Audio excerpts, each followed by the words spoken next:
English. Okay, so let's start the class.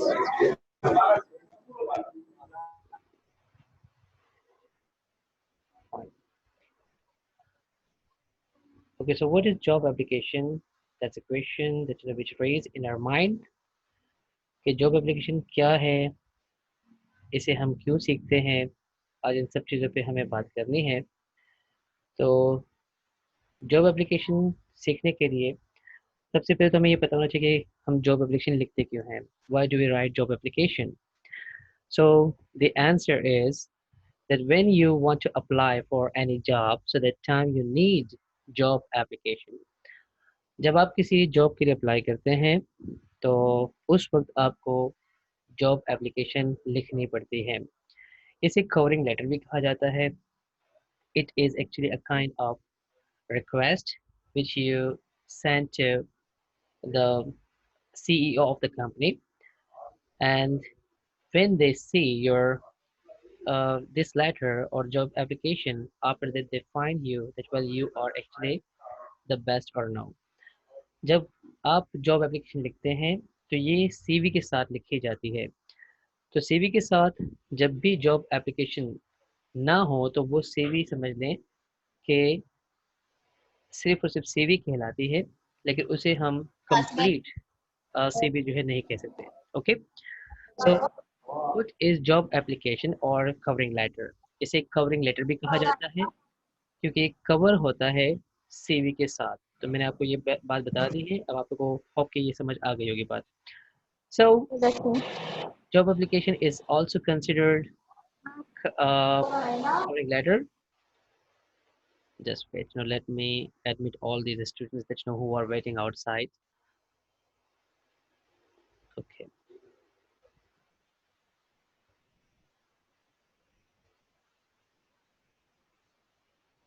fine, it is done.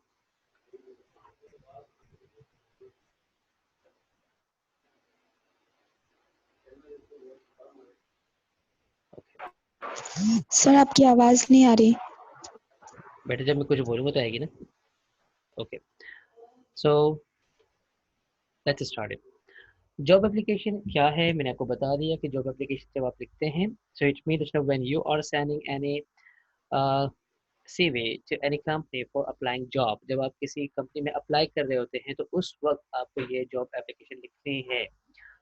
अब इसका मतलब what is the meaning of company? It means that any institution which is referring and giving you job, which is offering you a job।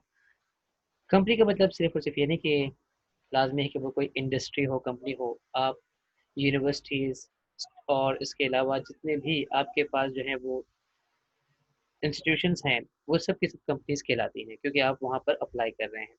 So the CEO of the company, the headmaster, the principal, or any other person that you know who is actually running a company, he will be actually considering your this job application and CV।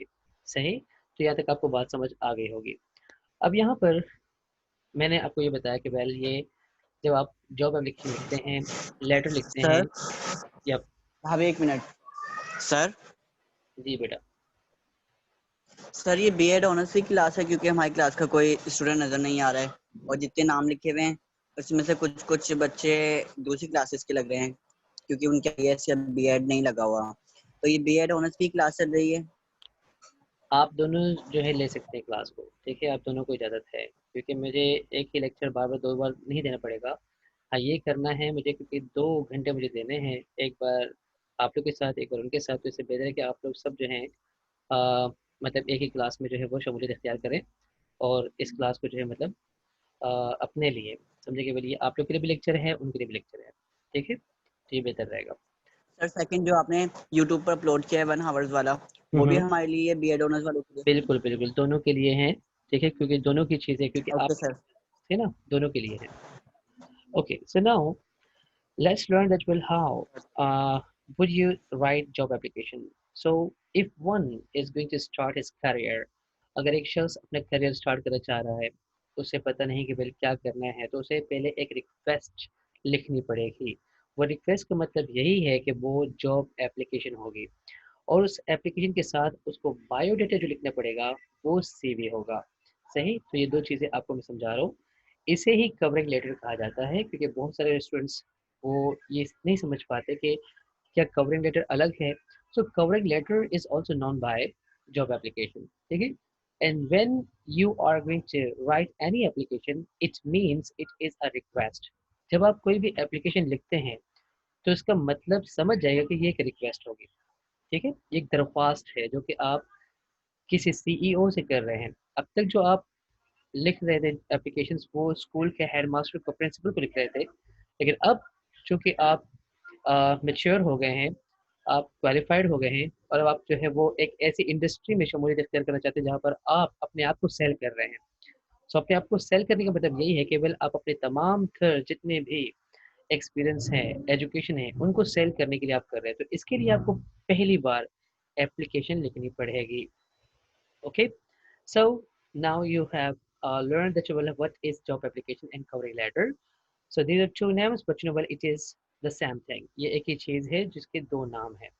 तो अब हम आगे बढ़ते हैं कि job application में मज़ीद क्या-क्या चीज़ें हैं, किस-किस तरीके से हम जॉब एप्लीकेशन को देख सकते हैं। The very first thing, types of application और लेटर। अगर हम बात करें कि कितने किस्म के जॉब एप्लीकेशन या लेटर हैं, so these are two. The first one is called solicited and the second one is called unsolicited. अब सॉलिसिटेड लेटर या सॉलिसिटेड एप्लीकेशन क्या है, इसको हम पढ़ लेते हैं, उसके बाद हम अनसॉलिसिटेड की तरफ आएंगे कि what is solicited and unsolicited application और लेटर। सो सॉलिसिटेड का मतलब ये है that an application letter that is sent to a company that advertise its vacancies through the media. देखिए, जब भी आप इस किस्म की एप्लीकेशन देखते हैं, मेन सॉलिसिटेड की बात करेंगे, तो इसका मतलब है कि कंपनी ने खुद एडवर्टाइजमेंट दी होगी किसी भी तरीके से। वो एडवर्टाइजमेंट मीडिया में, मतलब प्रिंट मीडिया में भी दे सकते हैं, और इसके अलावा इलेक्ट्रॉनिक मीडिया में भी दे सकते हैं कि यहाँ पर एक वैकेंसी है, सही, और इस वैकेंसी के लिए अगर आप एलिजिबल हैं तो आप हमें लिख सकते हैं। सो इस किस्म की जॉब के लिए अगर आप कोई लेटर लिखते हैं कि मैंने ये जॉब जिसको मैं भेज रहा हूँ, ये जॉब एप्लीकेशन में इसलिए लिख रहा हूँ क्योंकि मैंने इस एडवर्टाइजमेंट को फला फला न्यूज़पेपर में, फला फला मीडिया में देखा था। सो इस किस्म के लेटर को हम कहेंगे सॉलिसिटेड लेटर।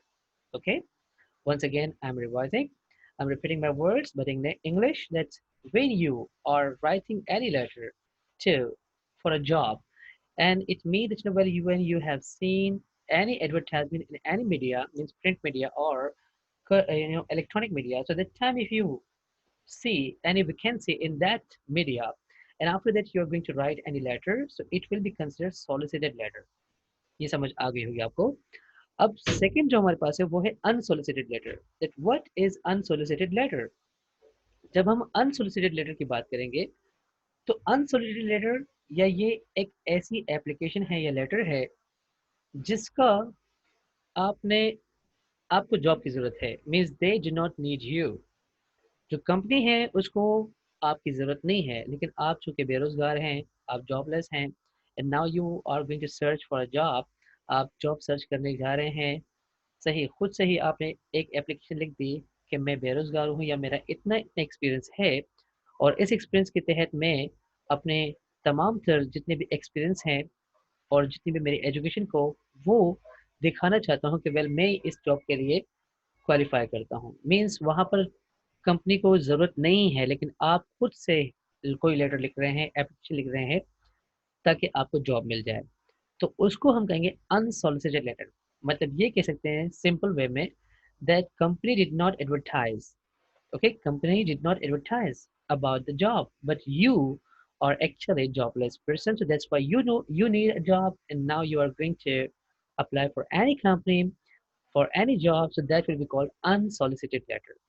उम्मीद है कि ये दो चीज़ें आपको समझ आ गई होगी, क्योंकि आप जब चूँकि कराची के जैसे हमारे पास इस वक्त करंट सिचुएशन है, तो उस वक्त हमें अनसॉलिसिटेड लेटर बहुत ज़्यादा मिलेंगे और अनसॉलिसिटेड एप्लीकेशन बहुत ज़्यादा मिलेंगे, क्योंकि इस वक्त हमें कंपनीज को ज़रूरत नहीं है और बेरोज़गारी बहुत है, तो लोग जाके खुद ही अप्लाई करते हैं, तो इसको हम कहते हैं अनसॉलिसिटेड लेटर। चूँकि अभी आपको पता है कि वेल पुलिस की वैकेंसीज आई हैं, तो उसमें जो स्टूडेंट्स जो लोग अप्लाई कर रहे हैं, तो वो सॉलिसिटेड लेटर के तहत कर रहे हैं। मतलब और कंपनी ने ऑफर की है जॉब की और आप जॉब के लिए जा रहे हैं. I hope that you got these 2 points. These are main points for any application or ladder. If you are searching any job, so these 2 points are necessary for anyone. Okay? तो आपको ये पता होना चाहिए कि जो कि हो सकता है कि ये भी सवाल आपसे किया जा सकता है कि what is solicited and what is unsolicited ladder. अब यहाँ पर हमारे पास गाइडलाइन है. क्या हम जॉब एप्लीकेशन किसी भी तरह से लिख सकते हैं? नहीं. ओके. जब आप जॉब एप्लीकेशन लिखेंगे, सो जॉब एप्लीकेशन लिखने के लिए आपके पास कुछ मेथडोलॉजी होगी. उस मेथडोलॉजी को फॉलो करते हुए आप बेहतरीन तरीके से एक एप्लीकेशन जो है वो ड्राफ्ट कर सकते हैं.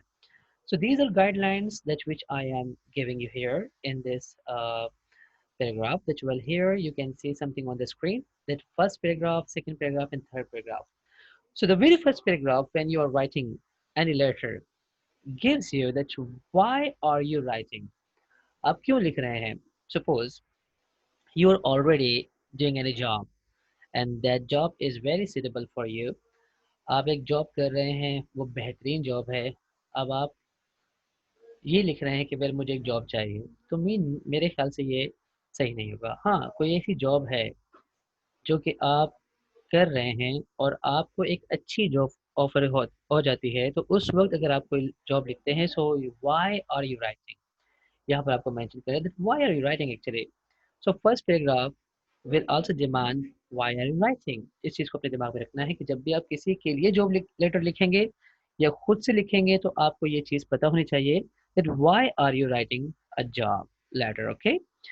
The second paragraph demands that why, what have you offer. Okay, what you have to offer, कि आपको क्या ऑफर करना है, मतलब आपको क्या क्या सर्विसेज देनी है. आप जो कंपनी को लिख रहे हैं उसमें आप किन किन चीज़ों को ऑफर कर रहे हैं. आप एक सीईओ को किस तरीके से मोटिवेट कर सकते हैं कि मेरे अंदर ये सलाहियतें हैं, मेरे अंदर ये चीज़ें मौजूद हैं जिसकी वजह से मुझे जॉब मिल जाए. ओके. और I can say that well suppose thousands of people apply for a job, but why the company choose you. 1000 लोग अगर सपोज जॉब के लिए अप्लाई करते हैं, तो उनमें से वो आपको क्यों चुने, क्या वजह होगी. So second paragraph you will have to offer something very special, something very extraordinary which other people do not have. So I hope that you got this point too. ये पॉइंट भी आपको समझ आ गया होगा कि सेकंड पैराग्राफ में आपको क्या ऑफर करनी है, अपनी सर्विसेज, अपनी एजुकेशन, अपने एक्सपीरियंस, इन चीज़ों को ऑफर करनी है. और यहाँ तक ये भी ऑफर करनी है कि आपने कहीं से एक्स्ट्रा करिकुलर एक्टिविटीज़ की हैं कि नहीं की, आपने कंप्यूटर एजुकेशन ली है कि नहीं ली है, आपको कितने लैंग्वेजेस पर जो है वो कमांड हासिल है, ये सब चीज़ें आपको सेकंड पैराग्राफ में मेंशन करनी है. Fine. So I hope that you got these 2 points. That well, first paragraph, that why are you writing this job application or letter? आप फर्स्ट पैराग्राफ में ये बताएंगे कि क्यों लिख रहे हैं, और सेकंड पैराग्राफ में you will have to offer something very extraordinary that you should be chosen for the job.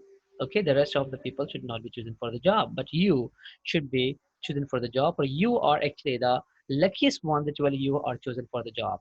सही. सेकंड पैराग्राफ में आपको ये सब चीज़ें बतानी कि वेल आप ही वो शख्स हैं जो कि एलिजिबल हैं इस जॉब के लिए, जो बाकी लोग हैं वो नहीं है. Okay, what about the third paragraph. Third paragraph का मतलब है कि how will you follow up. Okay, how will you follow up या how you will follow up, दोनों मतलब एक ही है कि इसमें कि आप कैसे फॉलो अप लेंगे. फॉलो अप से मुराद पहले सुन लीजिएगा, कुछ मैं आपको बताऊँ ताकि आपको ये वर्ड तंग ना करे कभी. फॉलो अप से मुराद ये है कि जब आप फॉलो अप वर्ड इस्तेमाल करते हैं, सपोज एक शख्स को आपने किसी चीज़ की दावत दी और उसके बाद उस शख्स ने जो है फ़िलहाल तो दावत मान ली, लेकिन ठीक दूसरे दिन उसको किसी ने कहा कि नहीं, ये जॉब वैसी है, ना जाओ. अब आपने उसको फ़ॉलो अप करने के लिए उसके ज़हन के सवालात चुनने हैं, कि वेल कौन-कौन से सवालात उसके ज़हन में आए होंगे, क्या बुराइयाँ हैं, क्या नहीं है, वो सब चीज़ें अगर आप शख्स से पूछते हैं ताकि उसका माइंड क्लियर हो जाए, सो इस अमल को हम कहते हैं फ़ॉलो अप लेना.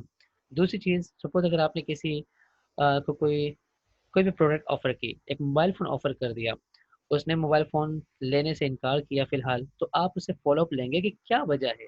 उसने कहा कि इसमें ये प्रॉब्लम है, ये प्रॉब्लम है, तो अब आपने उसके सवालात के जवाबात दे दिए। इस पूरे अमल को हम कहेंगे फ़ॉलो अप लेना और वो मोटिवेट हो गया, मोबाइल ले लिया उसने, ओके? सो यहाँ पर फ़ॉलो अप से मुराद क्या है? क्या आप सीईओ से फ़ॉलो अप लेंगे? मतलब फ़ॉलो अप का मतलब ये है कि well you will show your contact number that if you want to contact me, so this is my contact number, you can easily reach toward me, okay? और आप ये भी बता देते कि well this is my email address, ये मेरा email address है और मैं चाहूँगा कि जो मैंने ऊपर जितनी भी चीज़ें बताई हैं अपनी, जो जो क्वालिटीज़ मेरे अंदर हैं और जो जो एजुकेशन मैंने ली है और जितने एक्सपीरियंस मेरे पास है, उन सबको देखते हुए मुझे यकीन है कि आप मुझे ये जॉब ऑफ़र करेंगे। तो ये चीज़ें जब आप उनको बताएँगे और इसके लिए आसानी के लिए मैं अपना कॉन्टैक्ट नंबर, अपना ईमेल एड्रेस वगैरह-वगैरह जो भी चीज़ें हैं एक्सेट्रा, वो आप उनको बताएँगे कि well these are the things okay by which you can easily come toward me and reach me, okay? ताकि वो शख्स आपको आसानी से कॉन्टैक्ट कर सके। So third paragraph that you will have to follow up. I hope well these 3 points are clear कि किसी भी जॉब के लिए कहीं से भी शुरू नहीं करनी चाहिए। आपको इन 3 चीज़ों को ख़ास ख़्याल करना है कि वेल ये 3 चीज़ें जो first paragraph, second paragraph, third paragraph में आपको ये चीज़ें बतानी है। Okay? Now let's come toward the third thing which what is there? Yes, here structure of any application or any letter. जब आप स्ट्रक्चर बनाते हैं तो क्या आप कहीं से भी बस एप्लीकेशन ऐसे लिख दी? नहीं। So there are some main points that well हम इसको कहते हैं skeleton of any letter, skeleton of any job letter, okay? जब आप किसी भी जॉब लेटर की या लेटर के लिए जब भी कोई लिखते हैं जॉब लेटर, तो आप उसका स्केलेटन फॉर्म लाजमी लिखते हैं। तो उसमें सबसे पहले आपको ऊपर मेंशन करना है डेट ऑफ लेटर, मतलब किस दिन जो है ये कौन सी डेट है उस वक्त जो है आपको मेंशन करनी है वो लाजमी। And then the second one is called applicant's complete address. Date के फौरी बाद, मतलब 2 लाइन छोड़कर या 1 लाइन छोड़कर आपको क्या करना है, applicant's complete address. Applicant's, who is applicant actually? You are applicant. जो जॉब के लिए ट्राई कर रहा है उसको हम एप्लीकेंट कहते हैं। Suppose if I am jobless and I need a job, so I am applicant. अगर मैं बेरोजगार हूँ, मुझे जॉब चाहिए, तो मैं एप्लीकेंट हूँ। सही? तो एप्लीकेंट जो है वो क्या करेगा, अपना कंप्लीट एड्रेस लिखेगा, लेकिन तरतीब से। उसके कुछ उसूल हैं, वो मैं आपको बाद में बताऊंगा। फाइन। और ये चीज़ें मैं आपको इंशाल्लाह ताला व्हाट्सएप पे जो है वो सेंड कर दूंगा कि किस किस्म के जॉब एप्लीकेशन से जॉब लेटर्स लिख रहे हैं। तो एप्लीकेंट अपना कंप्लीट एड्रेस लिखेगा। After that when you are done with this, जब आप इसके ये आपने काम कर लिया, फिर 1 लाइन छोड़नी है या 2 लाइन छोड़नी है। उसके बाद employers complete name, title and address. अगर आपको एम्प्लॉयर मीन्स जो आपको जॉब दे रहा है, अगर आपको उनका नाम पता है, सो आप उसके नाम के साथ मिस्टर या मैडम या मिस लगा सकते हैं। और इसके अलावा आप उसका एड्रेस लिखेंगे। फाइन। लेकिन अब मामला ये है that you are applying for job, so is it necessary that you must know the name of the employer? अब अगर आप किसी जॉब के लिए ऑफर कर रहे हैं तो क्या ज़रूरी है कि आपको एम्प्लॉयर का नाम पता होना चाहिए? तो ये केस है। तो एम्प्लॉयर का नाम लेना ज़रूरी नहीं है, क्योंकि आपको पता ही नहीं होगा, आप तो चूँकि अप्लाई से कुछ कर रहे हैं।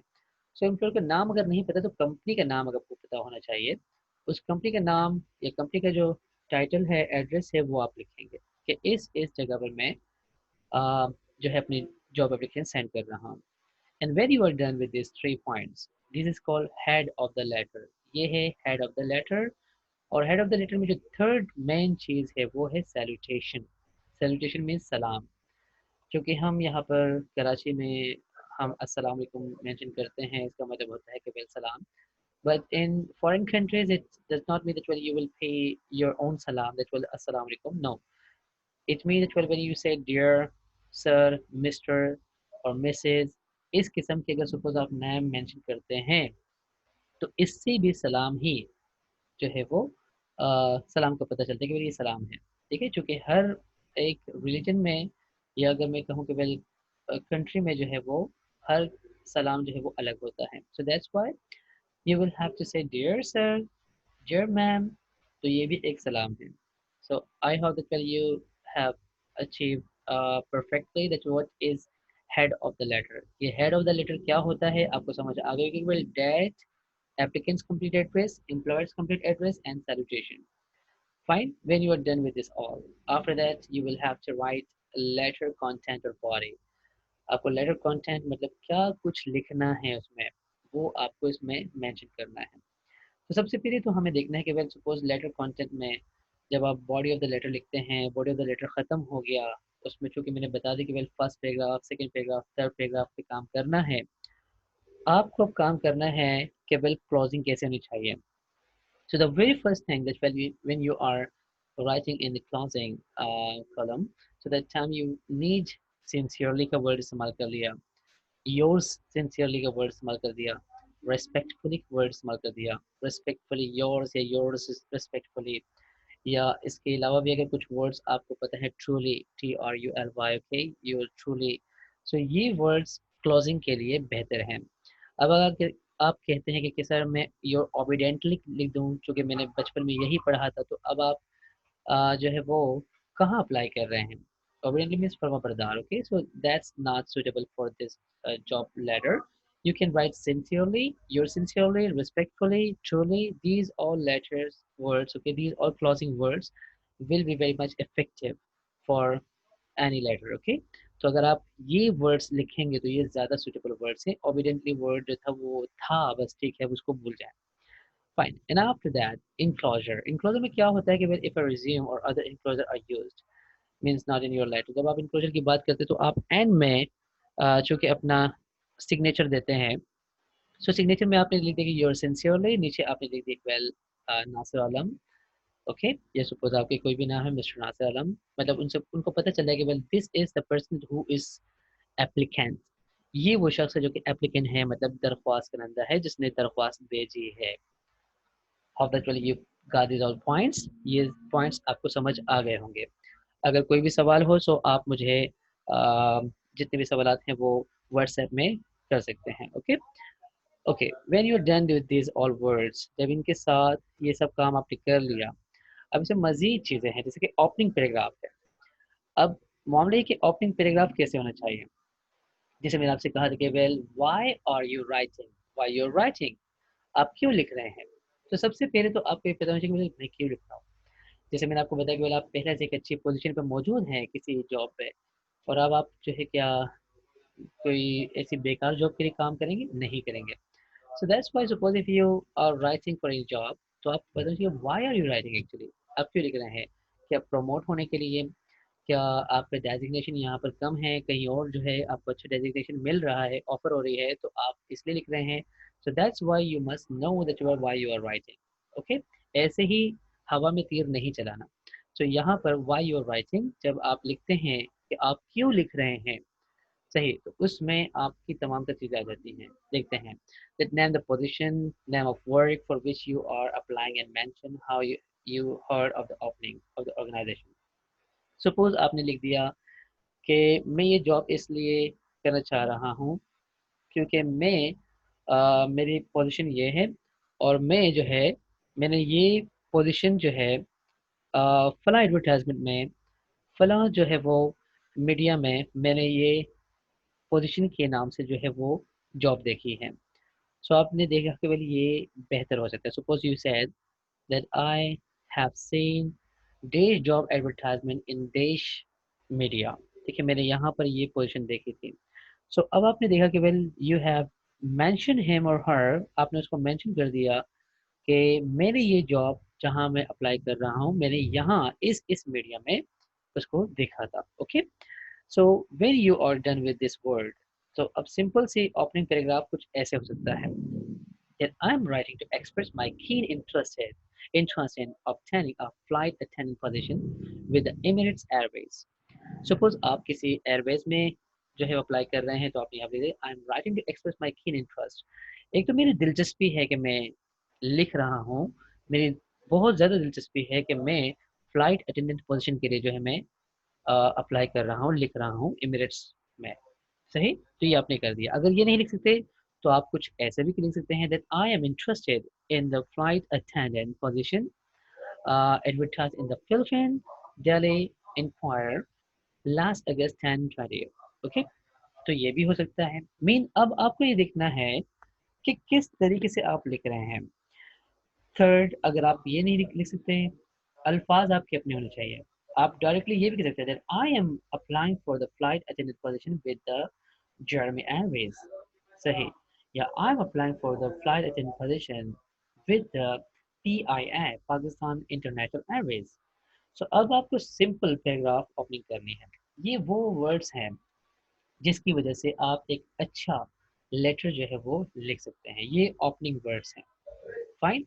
सो I hope that you have got this point. ये तो मैंने वर्ड्स आपको बताया कि सैम्पल ओपनिंग पैराग्राफ है।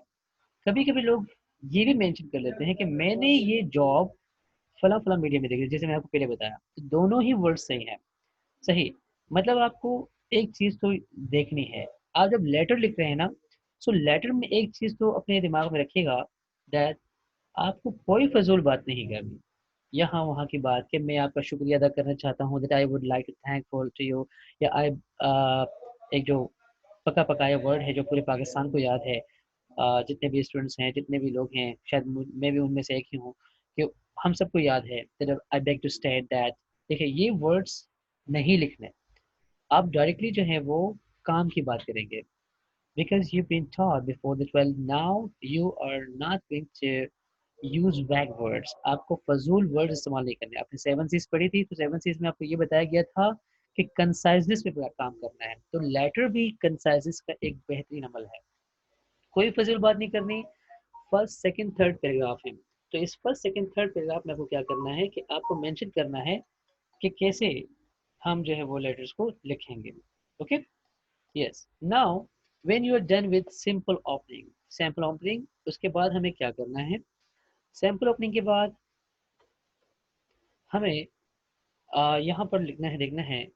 सपोज आपने यहाँ पर लिख दिया कि your flight attendant, this way, your flight attendant position as advertised in the Philippine stars caught my attention because it involves customer service, safety task, and hospitality. I've been seeking such a great challenge and positive that my skills and background would greatly complete your requirement. अब अगर आप इस paragraph में थोड़ी सी नज़र देखें, थोड़ी सी नज़र डालें, तो आपको एक चीज़ पता चलेगी दैट यू हैव मेंशन कि आप अपने ऊपर बात नहीं करेंगे आई हैव सीन। आपको क्या करना है, केवल आपने जो पोजीशन फ्लाइट अटेंडेंट की फला एडवर्टाइजमेंट में दी है, देखिए, वहाँ से मुझे जो है, मैंने उस पोजीशन को जो है वो ले लिया। And it involves customer service, जिसकी जिसमें ये चीज़ें हैं कि फ्लाइट अटेंडेंट की सर्विस कुछ ये है कि उसमें कस्टमर सर्विस होती है, सेफ्टी टास्क होते हैं, एंड हॉस्पिटैलिटी होती है। तो मीन आपने जब ये मेंशन कर दी, अब आपने कहा कि वेल मैं भी कुछ ऐसी ही चीज़ें चाह रहा हूँ, सही। मैं भी कुछ ऐसी चीज़ें चाह रहा हूँ, और मैं भी इन्हीं स्किल्स पे जो है मेरा अच्छा खासा जो कमांड है। तो आपको ये चीज़ें मेंशन करनी है। और याद रखिएगा कि फर्स्ट पैराग्राफ ज़्यादा बड़ा ना हो। देखिए, इतना बड़ा ना हो क्योंकि मैंने आपको बताया टू द पॉइंट आपको बात करनी है, कोई भी यहाँ वहाँ की बातें नहीं करनी। सो दैट्स व्हाई ये सैम्पल ओपनिंग पैराग्राफ है। आप किसी भी तरीके से लिख सकते हैं। As I mention before that you can write like this.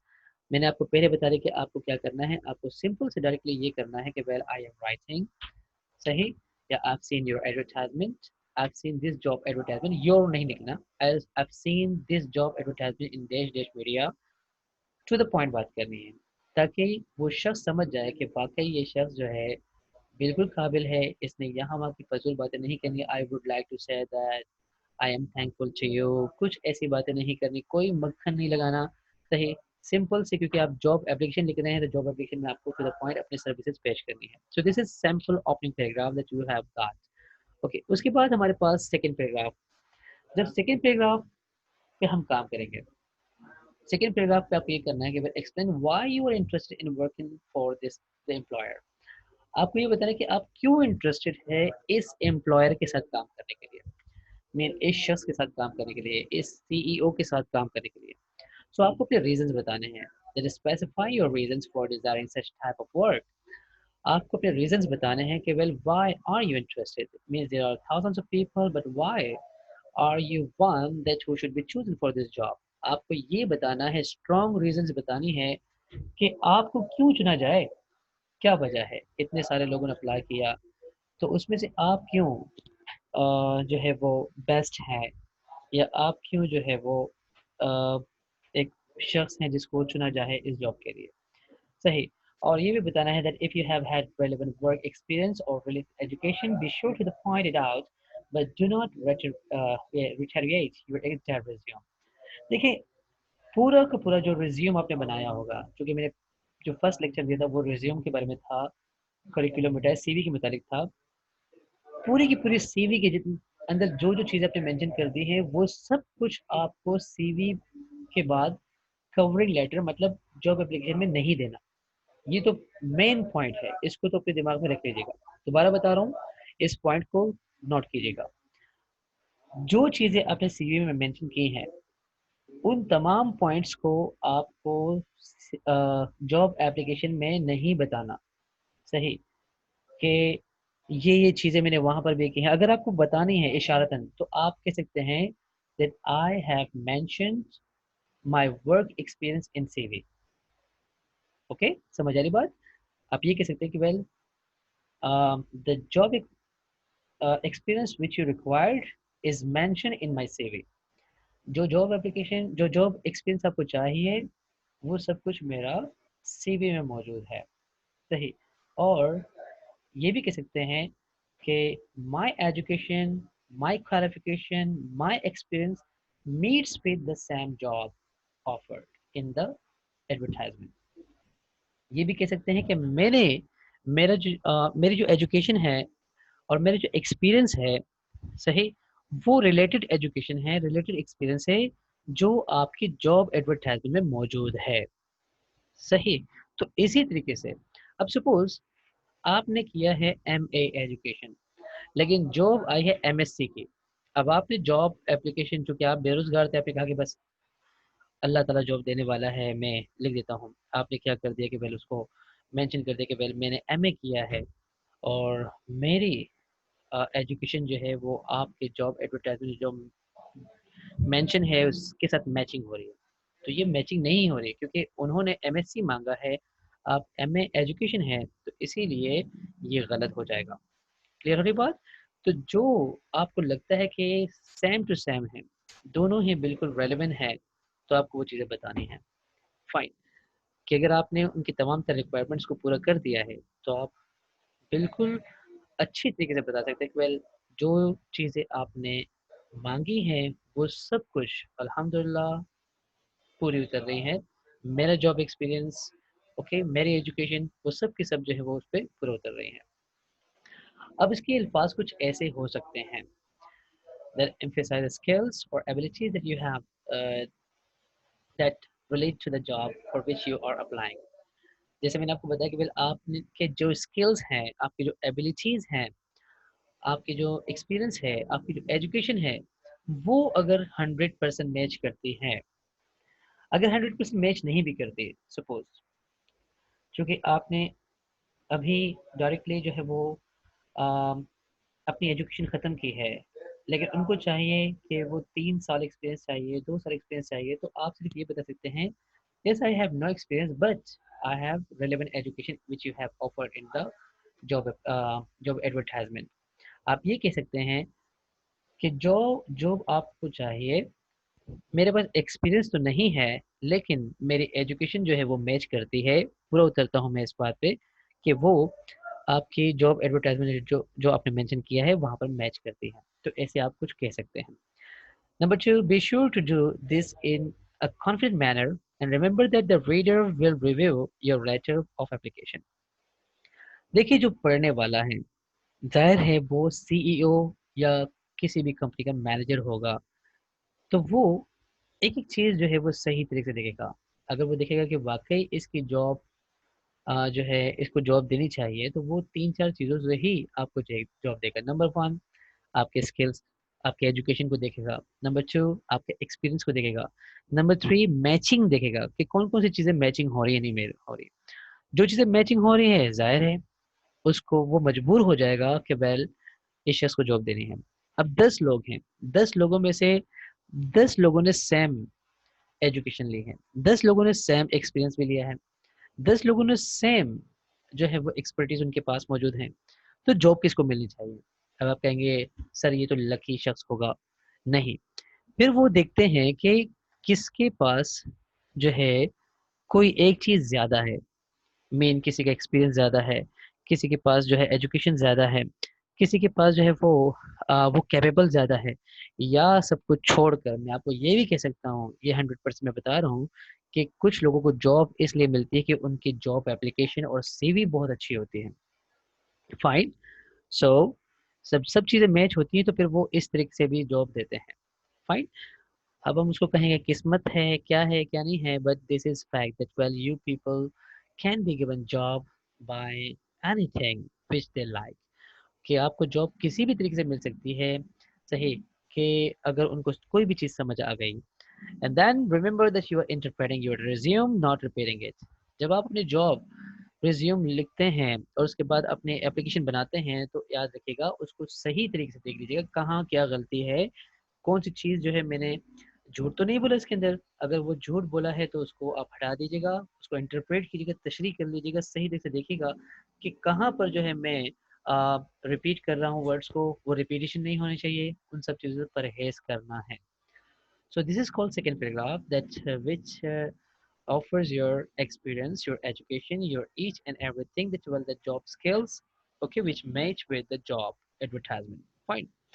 उसके बाद हमारे पास सपोज सैम्पल है ये। अब आप कुछ ये लिख सकते हैं that I believe that I meet all the requirements listed in your advertisement. आप ये भी लिख सकते हैं I believe I fulfill all the requirements listed in your advertisement. सही। तो अब आपने क्यों ये कहा कि I believe? क्योंकि आपने जब जॉब एप्लीकेशन लिखनी थी उससे पहले जब आपने जॉब एडवर्टाइजमेंट देखी कि वाकई ये सब कुछ तो मेरे पास है, तो आपने ये लिख दिया कि आई बिलीव। ओके। आप इसको कुछ ऐसे भी लिख सकते हैं the job requirement which you offer is completely matching with my CV। आप ये भी लिख सकते हैं, सही। As an ex graduate I have great knowledge regarding all aspects of Dash. I have good command of all the required software programs including Word, Excel and accounting softwares. I'm proficient in English. कुछ भी आपको ये लिखना है। ये जो second paragraph है, इस पैराग्राफ में आप एक चीज नोट कीजिएगा कि आपको कोई भी चीज नहीं छोड़नी। मीन्स जो आपकी जॉब एप्लीकेशन डिमांड करती है उन सब चीज़ों को लिखना है। मीन आपने जो जो चीज़ें एडवर्टाइजमेंट में देखी कि उस शख्स को इंग्लिश भी आनी चाहिए, उस शख्स को जो है किसी मल्टीनेशनल कंपनी के एक्सपीरियंस भी होना चाहिए, या उसने किसी बड़ी यूनिवर्सिटी में पढ़ाया हो वो भी होना चाहिए, तो वो तमाम तरह अच्छा वो कंप्यूटर लिटरेट भी हो। तो कंप्यूटर लिटरेट का मतलब यही है जो कि बिल्कुल एक समझे कि कॉमन है, वो क्या है कि उसे माइक्रोसॉफ्ट ऑफिस पर जो है कमांड होना चाहिए। ठीक है, तो ये आप चीज़ें मेंशन करेंगे, कोई भी चीज़ यहाँ पर नहीं छोड़ी। मतलब यहाँ पर अगर मैं ये कहूँ कि आपको अपनी एकेडमिक एजुकेशन, अदर एजुकेशन और एक्सपीरियंस, इन चीज़ों को बिल्कुल बेहतरीन तरीके से मेंशन करना है। सो मैं गलत नहीं हूँ। फाइन। सो ये सेकंड पैराग्राफ लिखने का तरीका है। ये एक छोटा सा सैंपल है, आप इसी को लिख सकते हैं, लेकिन इसमें आप अपनी तमाम तर जो एक्सपीरियंस है, एजुकेशन है, वो चेंज करेंगे।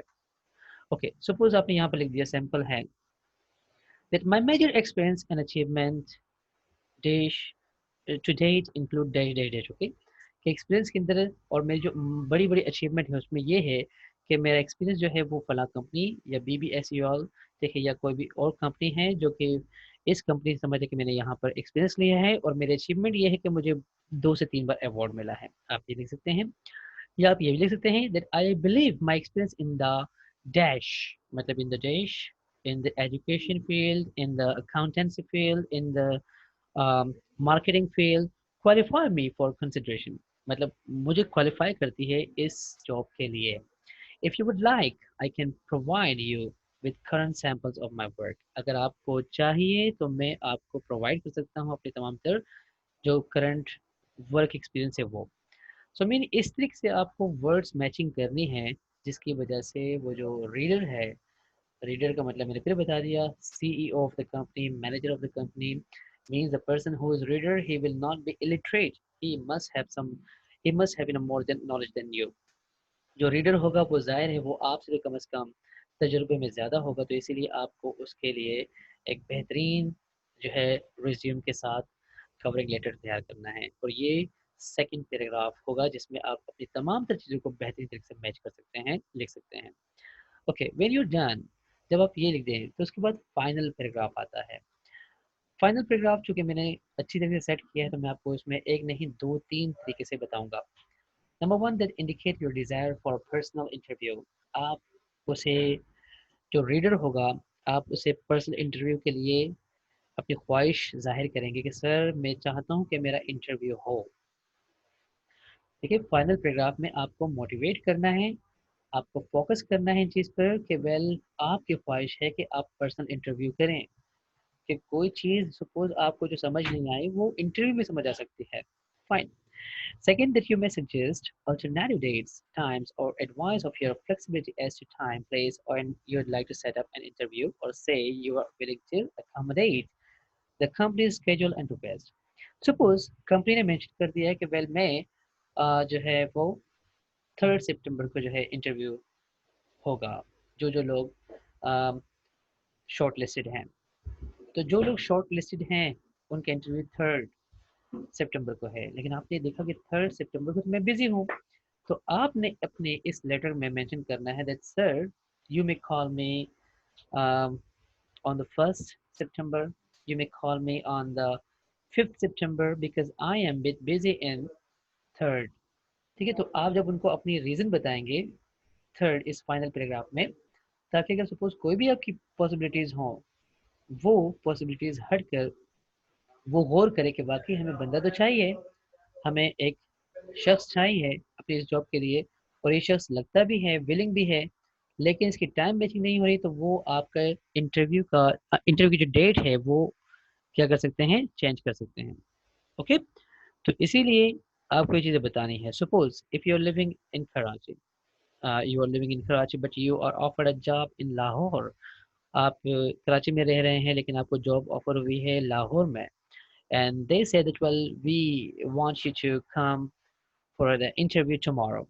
वो चाहते हैं कि आपका कल इंटरव्यू हो जाए, क्या पॉसिबल है? नहीं है। तो आपको क्या करना है, आपने उनको बता दिया कि sir I am not available in Lahore, so that's why if you give me bit relaxed that well I want to be relaxed because I will not come tomorrow but you can take my interview the next day। आप मेरा interview जो है कल नहीं परसों ले सकते हैं। तो ये चीज़ आपको बतानी है लाजमी। अगर आप उनको बताएंगे तो उनको समझ आएगी। अब आपने कहा कि अब सब कुछ सही था लेकिन मामला ये है कि मेरी जो है फ्लेक्सिबिलिटी मौजूद थी लेकिन मैंने फिर भी नहीं की, इसलिए मुझे जॉब भी नहीं मिली।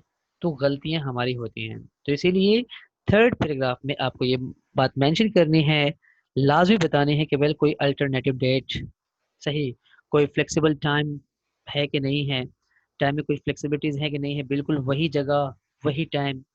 तो इसीलिए ये सब चीज़ें प्रॉब्लम में है। फाइन। सो इसलिए 3rd पैराग्राफ में आपको ये बात मेंशन करनी है।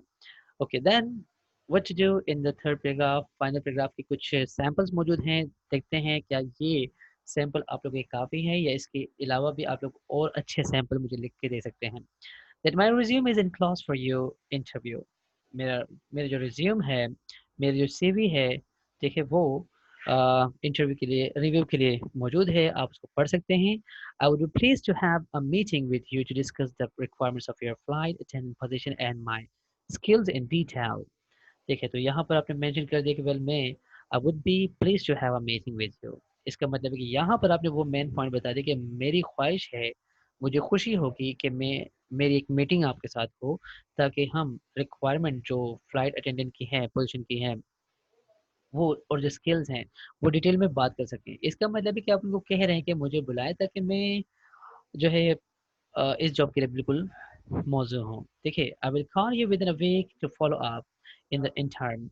देखिए, मैं आपको 1 हफ्ते बाद जो है वो कॉल करूँगा, 1 हफ्ते के अंदर अंदर कॉल कर लूँगा। देखिए, इस 1 हफ्ते के अंदर अंदर कॉल कर लूँगा ताकि फॉलो अप हो सके। फॉलो अप का मतलब क्या है कि वेल आप मुझसे सवालात करें, मैं आपको और मुतमईन कर सकूँ, सेटिस्फाई कर सकूँ। जो चीज़ें आपके जहन में मेरे लिए नेगेटिव हैं कि उसका घर बहुत दूर है, कैसे आएगा, ठीक है, इसके पास जो है वो ये वाली डिग्री मौजूद नहीं है, ये सर्टिफिकेट मौजूद नहीं है, ताकि मैं आपको फॉलो अप दे सकूं, ताकि आप मुतमईन हो जाएं। तो ये फॉलो अप का मतलब मैंने आपको बता दिया। आई hope that you have reach the right point. सही। और उसके बाद आपने कॉन्टेक्ट नंबर इसमें मेंशन करना है। ये एक बात रखिएगा, कॉन्टेक्ट नंबर कौन से, वो मैं आपको इसके बाद के पैराग्राफ में बताऊंगा। That thank you for your time and consideration, I look forward to meet you soon in order to explore this opportunity further. तो आपने अब ये मेंशन कर दिया है। ये लास्ट पैराग्राफ है। वैसे मैं एक चीज़ जो बताता हूँ, जो मैंने यहाँ पर लिखा है, thank you for your time and consideration, ये आपको मेंशन नहीं करना। वैसे वैसे क्योंकि वो सीईओ ऑफ द कंपनी है, मैनेजर है, इसीलिए आप मेंशन कर रहे हैं। देखो, थैंक यू उस वक्त तक नहीं करना चाहिए जब तक आपका काम ना हो। आप एडवांस में थैंक यू क्यों कर रहे हैं? मैंने सिर्फ और सिर्फ आपको जॉब ऑफर दी, लेकिन मैंने आपको नहीं कहा कि ये चीज़ें आपको मिलेगी नहीं मिलेगी। आपने कहा thank you thank you thank you, okay. क्योंकि हमारी पूरी कॉम थैंक यू पे चल रही है, तो इसलिए थैंक यू का वर्ड जो है ये उस वक्त होना चाहिए जब आपका काम पूरा हो जाए, आपको जॉब मिल जाए, या आपको इंटरव्यू के लिए बुलाया जाए। तो उस वक्त आपको जो है थैंक यू के वर्ड इस्तेमाल करना है। So that's why you can eliminate this thing. आप इसको हटा सकते हैं। देखिए, थैंक यू ना कहें एडवांस में, सिर्फ और सिर्फ आप इसको इस तरीके से जो है वो मधु कर सकते हैं कि सर आप मेरा इंटरव्यू लें, और ये मेरा कॉन्टेक्ट नंबर है, मैं बिल्कुल पॉजिटिव हूँ इंटरव्यू देने के लिए इस वीक में। बस ऐसे कोई वर्ड्स इस्तेमाल ना करें जो कि बटरिंग के हों।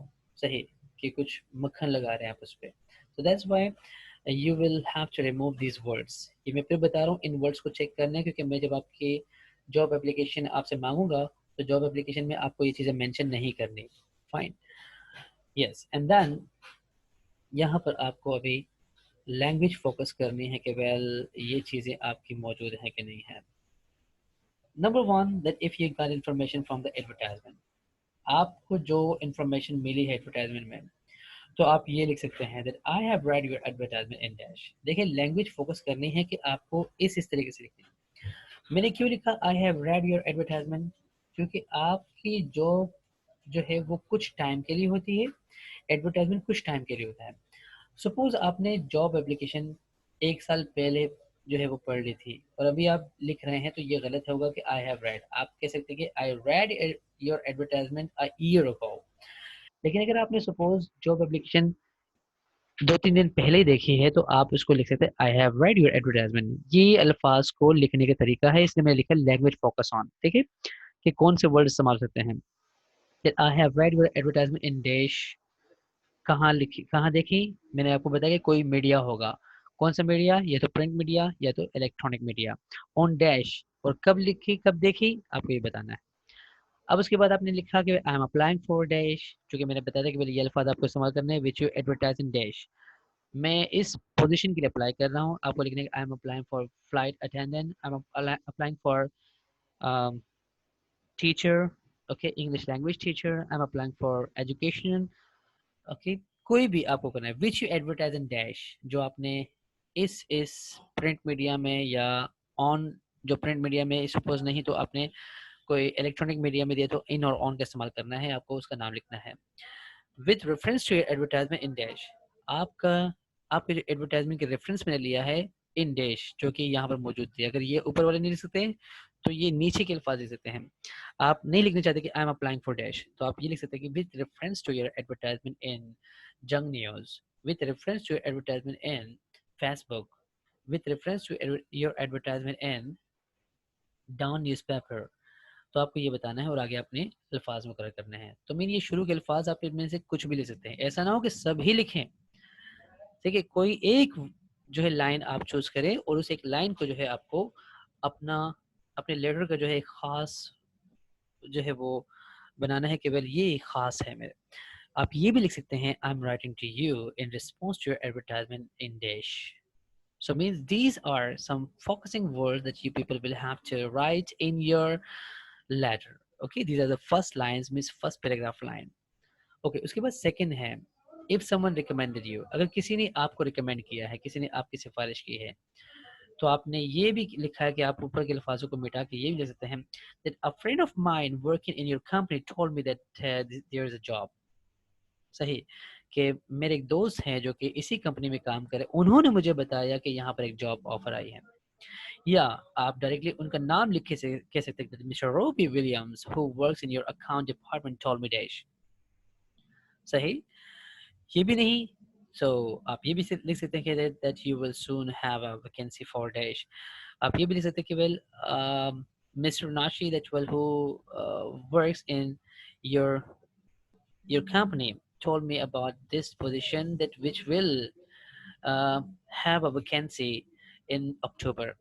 मतलब कोई जॉब जो अभी ऑफर नहीं हुई, कोई ऐसी जॉब जो कि 1 महीने बाद ऑफर होगी, तो ये वर्ड्स ज़्यादा अच्छे हैं जो मैंने अभी आपको बताया। दैट मिस्टर रॉबी या मिस्टर नासिर जो आपकी डिपार्टमेंट में काम करता है, उन्होंने मुझे बताया कि 1 महीने बाद ये वैकेंसी आएगी, तो आप अभी से अप्लाई कर लें।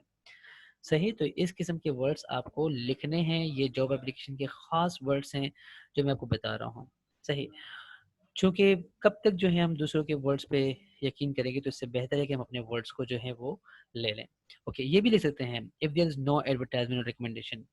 जैसे मैंने आपको बताया था कि अनसॉलिसिटेड लेटर है, उसमें नो एडवर्टाइजमेंट।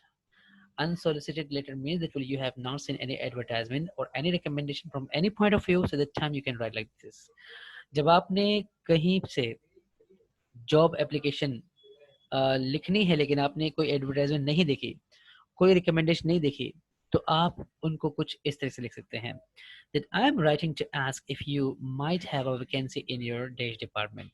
देखिए यहाँ पर मैंने might have लिखा कि मैं इसलिए लिख रहा हूँ, एक दरख्वास्त लिख रहा हूँ कि शायद आप लोग के पास कोई वैकेंसी इस डिपार्टमेंट में मौजूद हो, और उसको बताने के well I am good at English and I have completed my dash education, जो बाकी के अल्फाज वैसे बताना है, लेकिन सिर्फ ये नहीं लिखना कि मैंने आपके जॉब एडवर्टाइजमेंट को फला जगह पर देखा है। ठीक है, क्योंकि मैंने मना कर दिया इस चीज़ से, क्योंकि इसमें यहाँ पर ये मौजूद नहीं है कि आपने कोई एडवर्टाइजमेंट देखा, तो आप हर जगह पर एक जॉब एप्लीकेशन नहीं लिखेंगे, हर जगह पर आपको अलग-अलग एप्लीकेशन लिखनी है, जिसमें से ये वर्ड्स उस वक्त के लिए हैं जब आप अनसॉलिसिटेड लेटर लिखेंगे। Means that when you are not offered any job but you are writing your skills, you're writing a job letter for any company, and you will start like this, that I am writing to ask you if you might have any vacancy in your day department। ठीक है, तो यहाँ पर language focus on, ये मैंने आपको language का बता दी कि किस तरीके से आप अपने लैंग्वेज को कौन कौन सी जगह पर कैसे कैसे लैंग्वेज इस्तेमाल करनी है, वो मैं आपको बता दी। ओके, उसके बाद हमारे पास जो है ये जो मेन पॉइंट है, इसको भी देखना है। Sorry, expressing when and where you get necessary from. Okay, तो यहाँ पर आपको देखना है कि आपने क्या क्या एजुकेशन जो है ली है। दैट जस्ट ग्रेजुएटेड फ्रॉम देश दिस ईयर, कि मैंने अभी अभी जो है अपनी तालीम ग्रेजुएशन जो है मुकम्मल की है इस साल में। अगर आपने अभी नहीं की, देखिए, तो आप ये लिख सकते थे, I completed my graduation last year.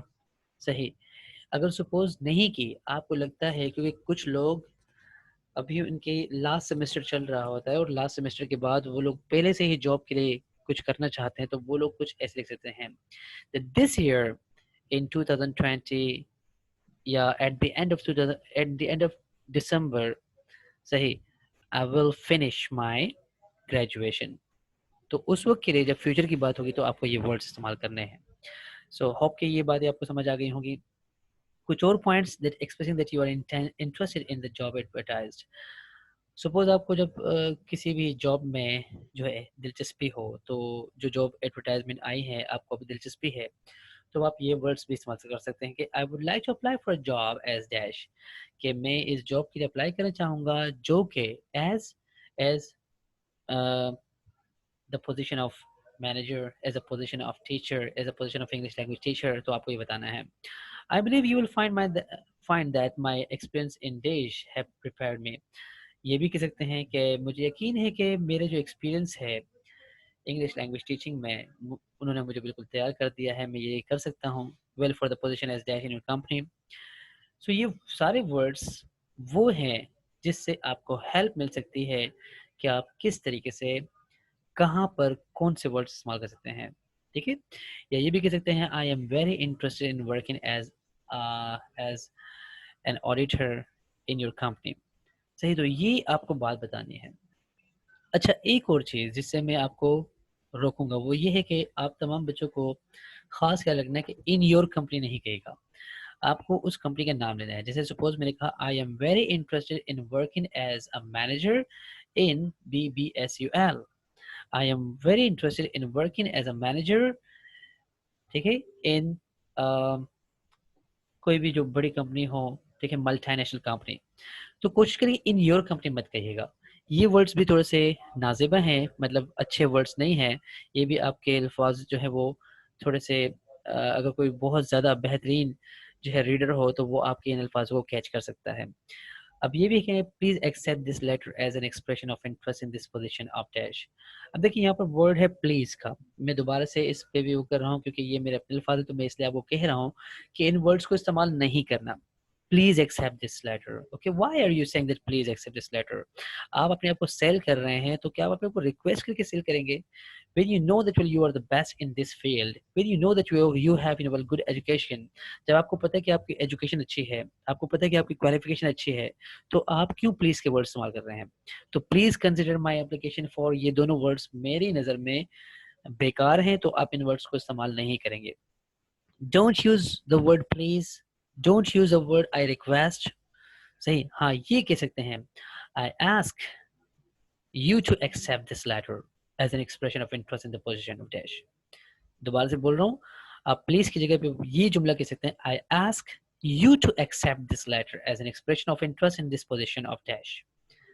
Please की जगह पे आप ये कह सकते हैं, देखिए, I want you to consider my application for dash position, I want you to consider my application for dash position। So I hope that well you people have got very nice words from this class। इस class से आपको बहुत अच्छे words मिल रहे हैं कि well job application में कौन कौन से वर्ड्स इस्तेमाल करने हैं और कौन कौन से इस्तेमाल नहीं करने। सही, अब यहाँ पर ये जो कुछ वर्ड हैं, I have done some practical work, सही, मैंने कुछ प्रैक्टिकल काम किया यहाँ पर, या I have participated in workshops, मैंने बहुत सारी वर्कशॉप में जो है वो पार्टिसिपेट किया, या अगर ये भी नहीं थे I have had extensive practice in dash, या मेरी बहुत ज़्यादा प्रैक्टिस है इस फील्ड में। As you can see from my enclosed resume that my experience and qualifications match this position requirements। तो ये सारे वर्ड्स आप देख सकते हैं कि बहुत खूबसूरत वर्ड्स हैं, इस तरह आप इस्तेमाल कर सकते हैं। आप ये भी कह सकते हैं that during this session I improved further extended my knowledge। ठीक है, तो ये वर्ड्स आपको बहुत ज़्यादा हेल्पफुल रहेंगे।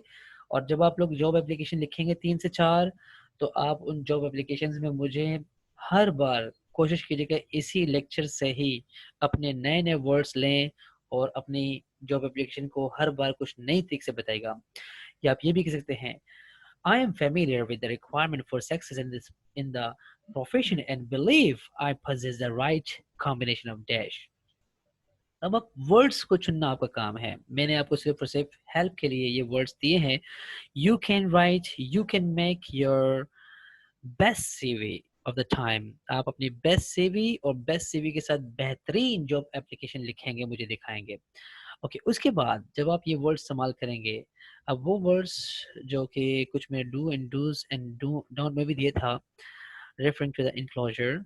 ओके, आई एम इनक्लोजिंग, ये जो वर्ड इनक्लोज है ये बड़ा खूबसूरत वर्ड है।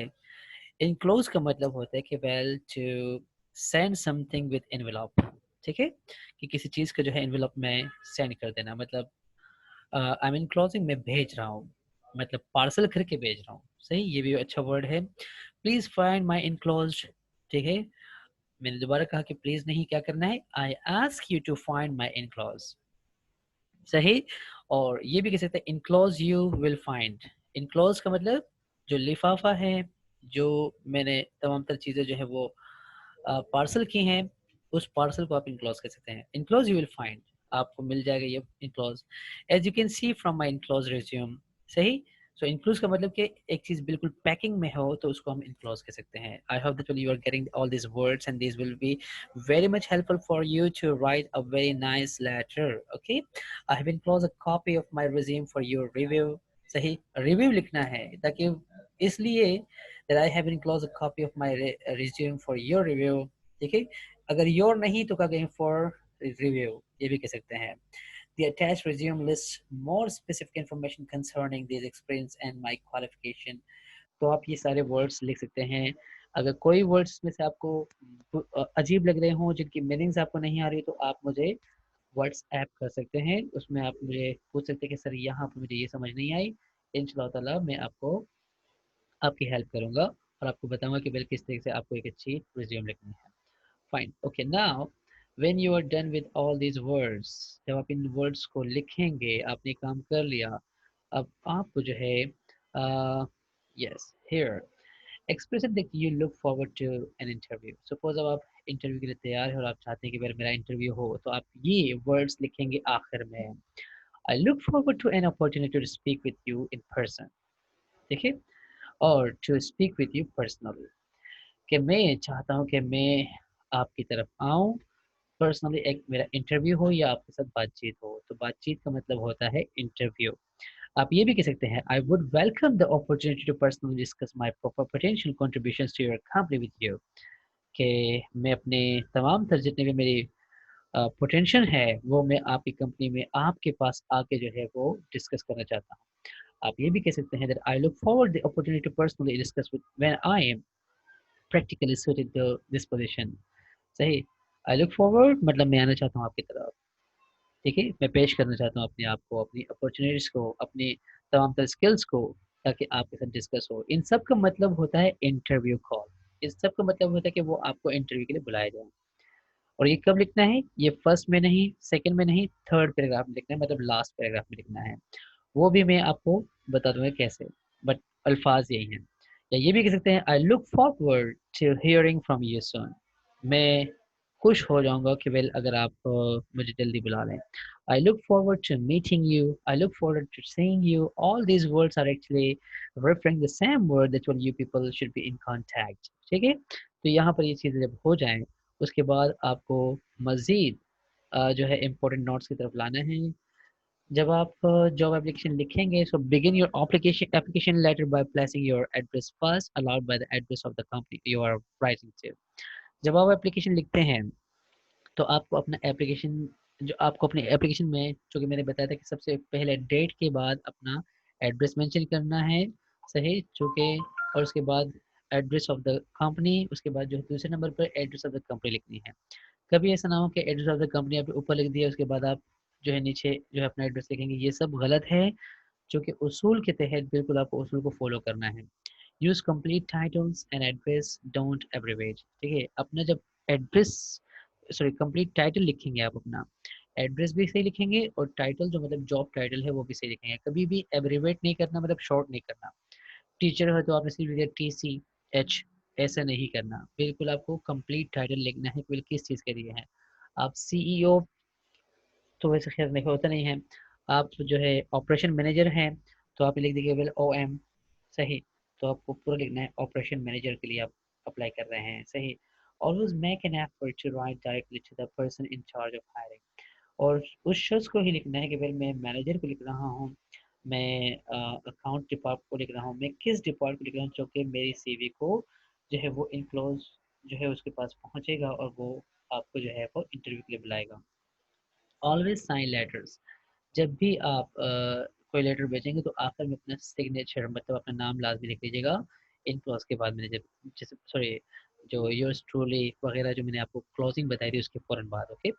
लास्ट पैराग्राफ जो है देखें, ये मैंने आपको पहले भी मना किया, ये वही है कि don't beg from the person, आपको बेगिंग नहीं करनी, क्योंकि पूरा पाकिस्तान जो है वो भीख मांगता है कि आई बेग फ्रॉम यू, देखिए, आई बेग यू, ऐसे वर्ड इस्तेमाल नहीं करने। आपको भीख नहीं मांगनी, क्योंकि आप अपने स्किल्स को पेश कर रहे हैं, आप अपनी तमाम तरह एजुकेशन को, चीज़ों को बेच रहे हैं, तो इसलिए बैक के वर्ड इस्तेमाल नहीं करना। Second one, that mention your email और cell number in order to make rapid call, सही। जब आप लास्ट पैराग्राफ लिखेंगे तो लास्ट पैराग्राफ में लाजिम है, आपको पता है कि रिज्यूम में भी आपका ये मौजूद है, रिज्यूम में भी सबसे शुरू में हम कॉन्टेक्ट में यही चीज़ें मेंशन करते हैं, लेकिन आपको लास्ट पैराग्राफ में ये करना है कि well I am writing my cell number and email address, ठीक है, गिवन ब्लॉग, मैं अपना ईमेल एड्रेस और सेल नंबर जो है वो नीचे लिख रहा हूँ। कुछ भी मतलब इस किस्म के वर्ड्स आपको लिखने हैं ताकि वो आपके आप तक बेहतरीन तरीके से आसानी से कांटेक्ट कर सके, क्योंकि कभी कभी वो लोग जल्दी में होते हैं और वो रिज्यूम उनको नहीं मिल रही होती, वो कहती है इस शख्स की तमाम तर चीज़ें मैच हो रही हैं, इसको अभी भी कॉल कर लो।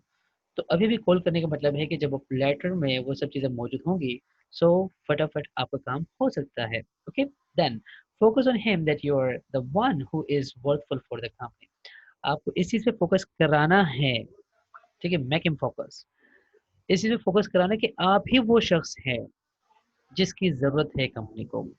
ओके, जब ये सब चीज़ें हो जाएंगी तो उम्मीद है कि आपका ये लेटर जो है वो खाली हाथ नहीं आएगा, बल्कि आपको कुछ ना कुछ दे के जाएगा, और वो एक अच्छी जॉब हो सकती है, और इस जॉब से फिर आप कुछ नहीं तो हमें एक बेहतरीन तरीके से याद भी कर सकते हैं। So now guys, you people have done a great job after reading, that will how to learn and how to make and how to draft, a very nice letter or job application. ठीक है, तो अभी आपको समझ आ गई होगी। जितने सवाल आपके दिमाग में हैं, आपके ज़हन में मौजूद हैं, आप मुझसे पूछ सकते हैं व्हाट्सएप पे। मैं आपको एक टास्क दे रहा हूँ कि आपको कम से कम 2 से 3 जो है वो जॉब एप्लीकेशन लिखनी है। सही, वो जॉब एप्लीकेशन किन-किन चीज़ों पे लिखनी है, वो मैं व्हाट्सएप पे मेंशन कर दूँगा। आई hope that you have done a great job, okay, in which you people have learned that how to draft a nice job application, okay, which should be effective, which should be very much effective for the person, सही, जो कि बहुत ज़्यादा effective हो। जिन जिन चीज़ों से मैंने मना किया है कि ये चीज़ें इस्तेमाल नहीं करनी, ये चीज़ें नहीं करनी, वो चीज़ें आपकी जॉब एप्लीकेशन में, जॉब लेटर में, कवरिंग लेटर में नहीं होनी चाहिए। और जो जो चीज़ें मैं आपको कह रहा हूँ कि भाई ये चीज़ें लाजिम हों, इन चीज़ों को लाजिम रखना है। सही? तो उम्मीद है कि आप तमाम बच्चे जो है वो बेहतर तरीके से सीख चुके होंगे। अब सिर्फ़ और सिर्फ़ फ़ॉलो करना है कि वेल कैसे इस लेटर को लिखना है, और कैसे जो है इस लेटर में अपनी सीवी की चीज़ों को या अपने तमाम तर स्किल्स को मेंशन करना है। So this time I am performing the role of CEO of the company, and you will send me some letters in which you will show me your selling offer, that you know what you have, what you are, and what skills you have, and what kind of qualification and experience you have. आप मुझे mention करें कौन सी चीज़ आपके पास मौजूद है। मैं इस वक्त सीईओ ऑफ द कंपनी होऊंगा। आप लोग मुझे मेंशन करके सर ये चीज़ें हम आपको भेज रहे हैं, लेकिन याद रखिएगा, दोबारा से मैं बता रहा हूँ कि जिन चीज़ों से मना किया वो नहीं होनी चाहिए। ओके, अल्लाह हाफिज़। We will see once again the same class next time. Allah Hafiz.